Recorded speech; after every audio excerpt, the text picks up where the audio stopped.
Every time they cut, it's like there's a new camera angle, or I expected one to be in the toilet. This is a Ghouls, Guts, and Gore Saw It movie review of Devil's Due. Devil's Due has a pretty easy plot summary. Newlyweds Samantha and Zach go on their honeymoon and demonstrate some really great decision making when they get into a cab. The cabbie swears he needs to take them to this underground rave for one more drink. They end up getting drunk there. They pass out. Next morning they wake up and the wife is pregnant. Ta-da! The Antichrist is born 40 weeks later.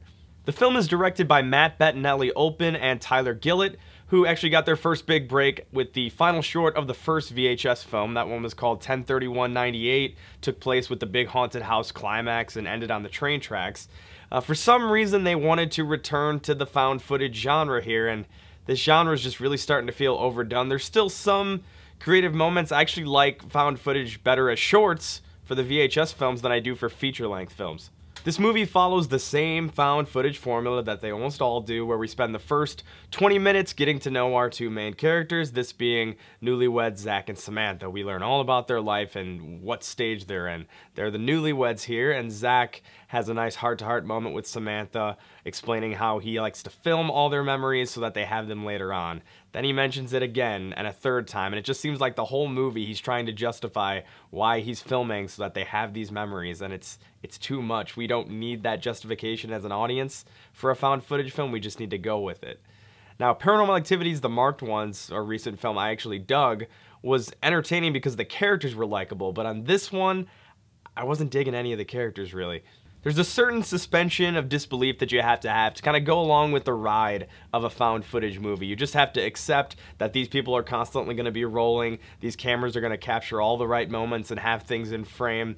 What took me out of the movie for Devil's Due is how ridiculously over the top Zach is about everything. He's thrilled to be married. He's completely ridiculously happy and excited when he finds out his wife is pregnant instantly. I understand that, that's a normal human reaction, but this guy is practically smiling the entire movie. It's nonstop.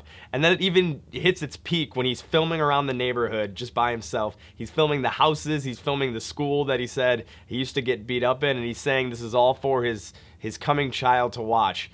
This kid is gonna have a decade worth of home movies to watch before he can see everything that his family's doing. It's just non-stop how he's justifying this is for the baby to see, so they can see us doing this, and he's giving these on-screen stories to his unborn child. It took me out of the movie. He drew way too much attention to the camera, which is kind of the last thing you want to do for found footage.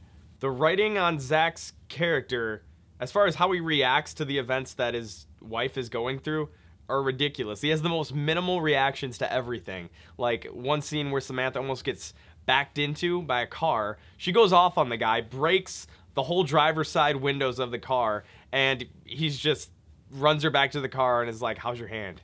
It's ridiculous. He leaves everything be and forgets about it the next scene later. This movie seems to pull a lot of the same gimmicks that the early Paranormal Activity films did too. Midway through especially, there's a satanic cult that's monitoring Samantha's pregnancy, and they sneak into the house and plant cameras everywhere. It seems like they plant 30 hidden cameras because every time they cut, there's a new angle, and it's way too much like the suburban household shots of the early Paranormal Activity films where it's just the stationary camera and you're waiting for something to happen. There are really only two parts to this film that I actually kind of liked. The first one takes place in a grocery store. Annoying Zach isn't around, it's just Samantha. And all the footage we're seeing is shot through one of the grocery store security cameras. Samantha is gonna do something, and we know what she's gonna do because it's alluded to earlier in the film, so you realize it, but it's played out in a slow, kind of methodical way, and that build-up is a cool feeling as you're watching it. Plus, the way the other shoppers react to what she's slowly going to do in the grocery store is hilarious. I like that scene. The other scene that I actually liked was the ending, the climax scene where the Antichrist is finally being born and the house gets ripped apart. These guys know how to screw up a house, coming off the VHS 1 finale in the haunted house called 10/31/98, where the hands are coming out of the walls, dishes and everything are flying all over the place, a bunch of paranormal stuff is happening. And this scene is nearly as good as that one, but the road to get to the ending is just not worth the whole movie. There's cheap scares, stale found footage stuff that they do, and it's just really not that fresh of a tale. So the story of Devil's Due is something that, with maybe some interesting cinematography, some complex characters, could actually work. Oh wait, that's been done before, and it's called Rosemary's Baby. So if you're looking for a good demon baby story, you've got to get that demon baby fix. Just watch Rosemary's Baby. That's an awesome, awesome movie. This one is just way too generic to recommend unless you love found footage movies, because this one copies all those before it.